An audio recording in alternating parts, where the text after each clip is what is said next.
Fear literally dictates this entire planetary existence, just like love. All human actions are motivated at their deepest level by one of two emotions, fear or love. In truth, there are only two emotions, only two words in the language of the soul. Every human thought and every human action is based in either love or fear. This is how smart fear is, okay? It's tricky. It pulls you out of who you are. It tells you what to think, it tells you what to feel, it tells you what to believe. It creates a false sense of reality. It creates a false version of you that you play in, that you believe. We believe fear. If we are told that something is bad for us, we believe it.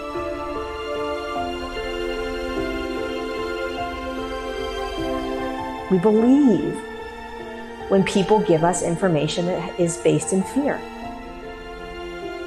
And our entire world right now, externally, is playing in a huge amount of fear consciousness. And why is this happening? Why is fear so important to look at? Because it is the largest consciousness that holds the lowest density that we are stepping out of. There's nothing wrong with fear. Fear isn't a bad thing. It's a consciousness that's existing just like love. But when you shift an entire human collective from a lower state to a higher state of frequency, you have to move out of the lower states.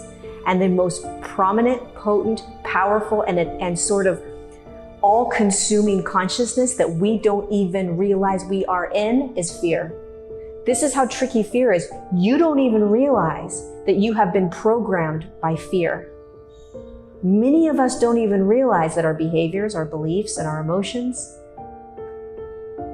have been programmed by fear, that fear is actually controlling us. Fear will tell you not to leave a relationship. Fear will tell you to stay in a job you hate. Fear will tell you that you can't have abundance. Fear will tell you that you can't travel. Fear will tell you that you have to suffer and struggle and that you don't have choice. Fear will tell you that suffering is normal. Fear will tell you that you have to work really, really hard and you still might not get what you want. Fear will keep you caged. Fear will keep you out of sovereignty, power, choice, your voice, freedom, who we have been designed to be in this human journey. Fear pulls us out of that. It's created this other sort of illusionary version of you that we've been. Our whole lives, we've been dictated by fear. You're here to remember who you are.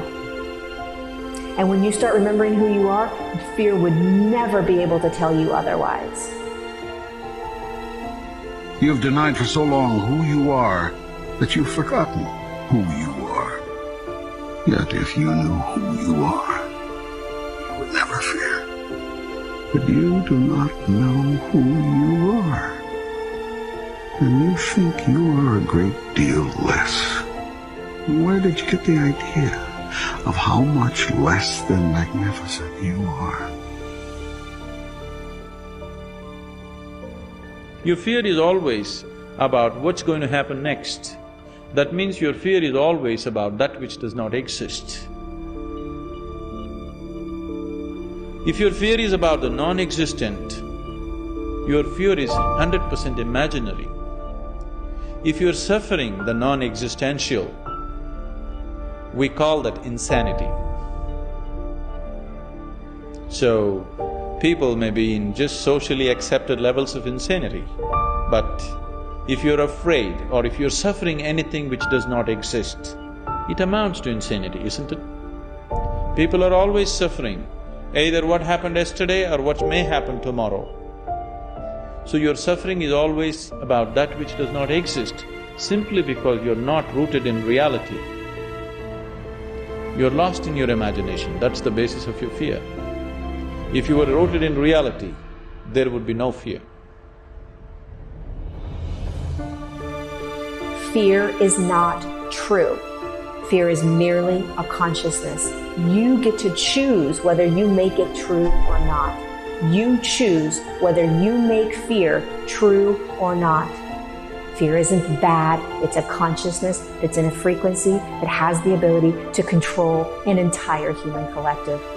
And we are not designed to be in it. We're not designed to be in it. We're designed to be free.